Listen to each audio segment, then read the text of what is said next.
Hi guys, welcome back to 2A Wolf. So some of the people over on the other groups posted a couple of things, and so I'm going to go through those and see how we can fix those and maybe some ideas, or just show some of the stuff that somebody's been asking for. So the first one was about this ladder. So I did get this ladder off of Amazon, and it's rated at 330 pounds. I'm a big guy, so I was looking for something strong, and that's the ladder I chose, and it works out pretty good. But somebody pointed out, in this position, they're thinking that you're going to get water down in there. Yeah, I don't think that I want water down in this tube. Now, I didn't take the foot off to see if water gets down in there, is it going to be able to leak out? So I'm thinking I'll just make a cover for it, and that'll help try to keep the water out. So I have some extra material that I'd use for, what did I use it on? I had it for some other stuff, but I have some extra material, so we'll go ahead and do this. Okay, that was nice and easy. So basically, I just got the sewing machine, I sewed a square, and measured it out, hemmed it up a little bit, and we'll put a cover on the ladder. Sort of like putting a pillowcase on.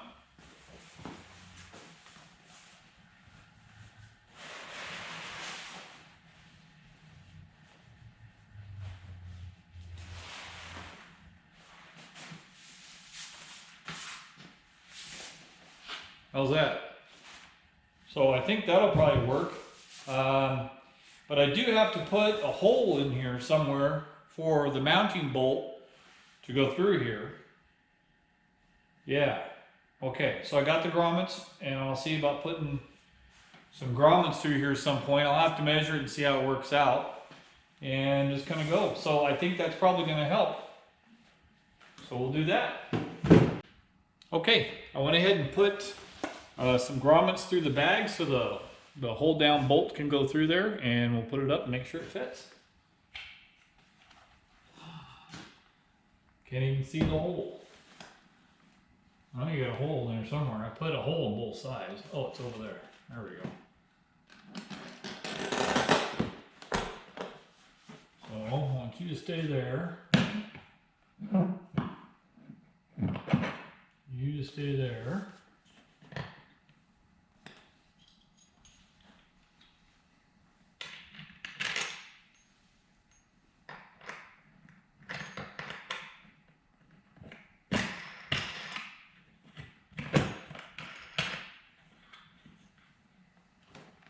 Is that up a tad maybe? Huh, looks good to me.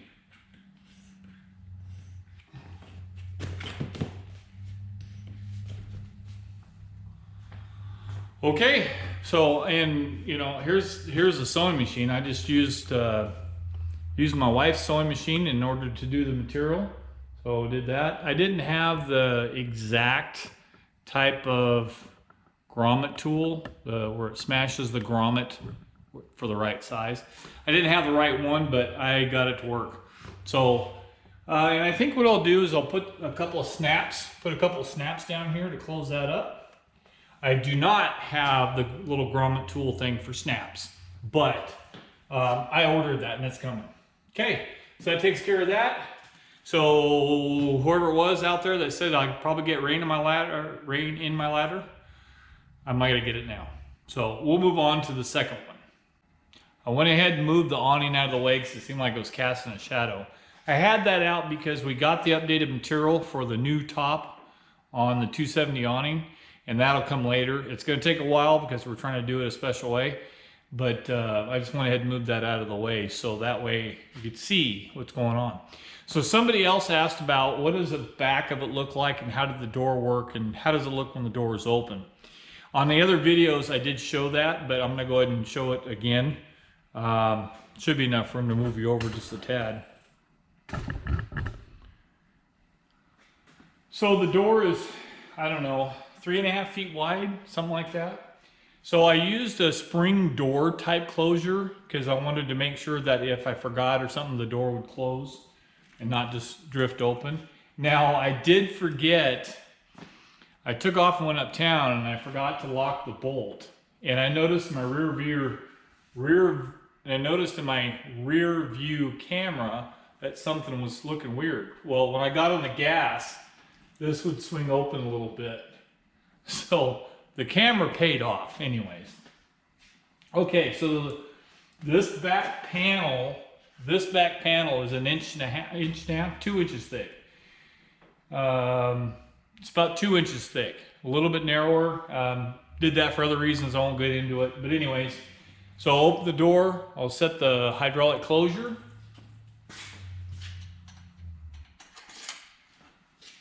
Just like that. And so the bed's just under the height of the tailgate, and then when I open it, there's my drawers. So you should be able to see the drawers. I'll point it down just ever so slightly. So there's the drawers. They pull out. They're roughly 60 inches long, I guess. This is a short bed truck, so they're not going to come out, 7 feet or whatever. I have my electronics, my batteries, and everything. It's up there towards the front, which makes the drawers a tad smaller. So that's what it looks like. So the other question that came up was, how do I get into it and how's that working? And I'll show you that. Okay, so the second part of the ladder, what it does is that this helps us get in. Now, my wife doesn't have the best knees in the world. She just had her surgery done on her knee because she had an injury on her knee. So we wanted to get a ladder that holds us big people, and it serves a couple of purposes. This is an 8.5 foot extendable ladder. I can easily get on the roof. I already checked, but I also set it up so we could get in and out easily without having any struggle problems. I did consider about having a handhold like you see on some of the travel trailers, but it's just currently not working. So this is what I did.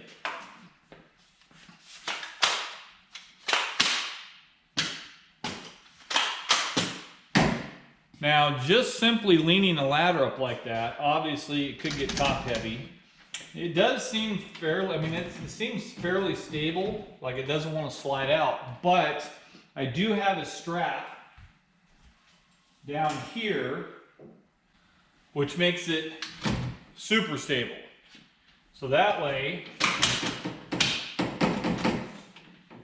we can get up, get onto the tailgate, and then climb in. Now, another reason why I wanted this is so that way the height of the door obviously would interfere with the ladder. So I can lower it so that way the door can swing over top of that. So at nighttime, if we have to get out to use the restroom or whatever, this can stay here, and then all I got to do is just pull it up a couple of times.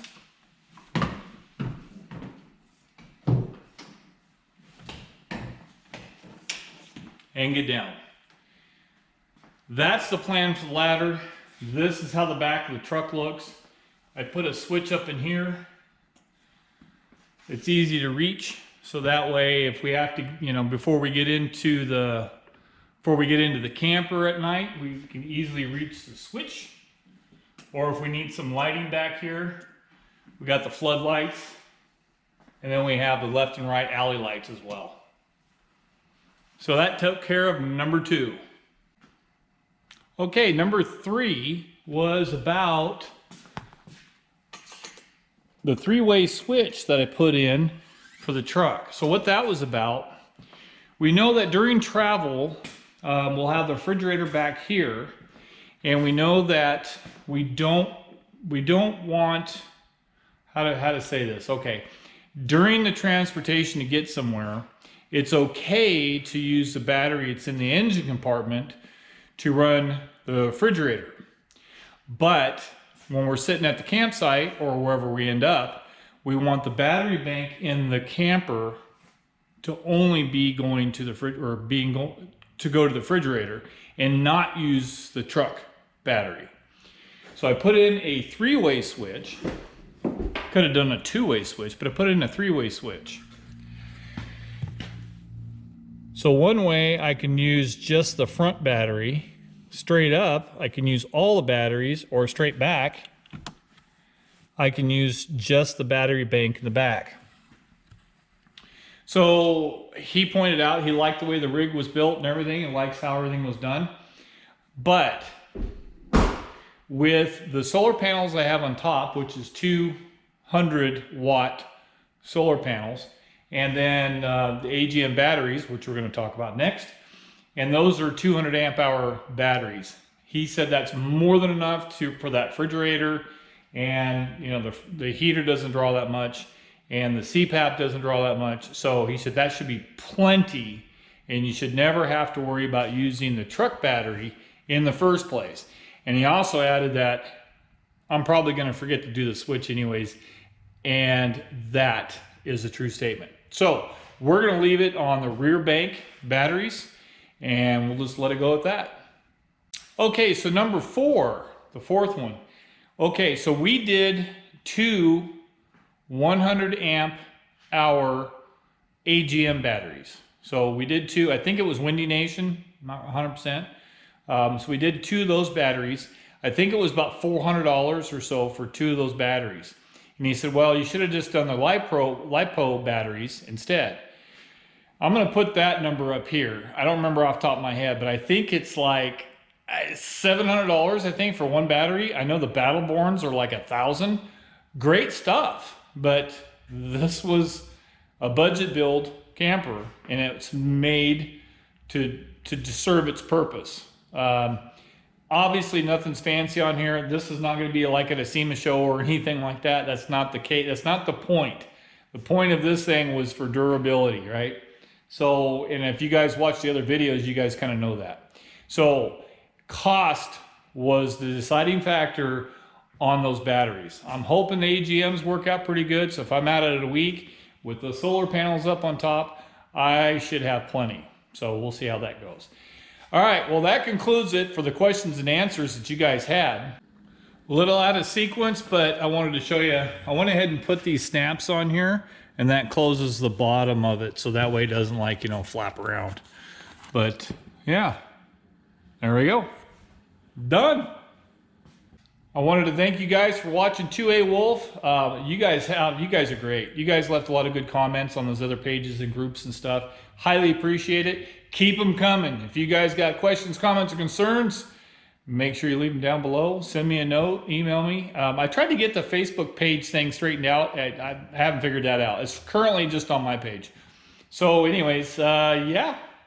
I just want to say thanks again for following along on 2A Wolf, and I'll see you next time.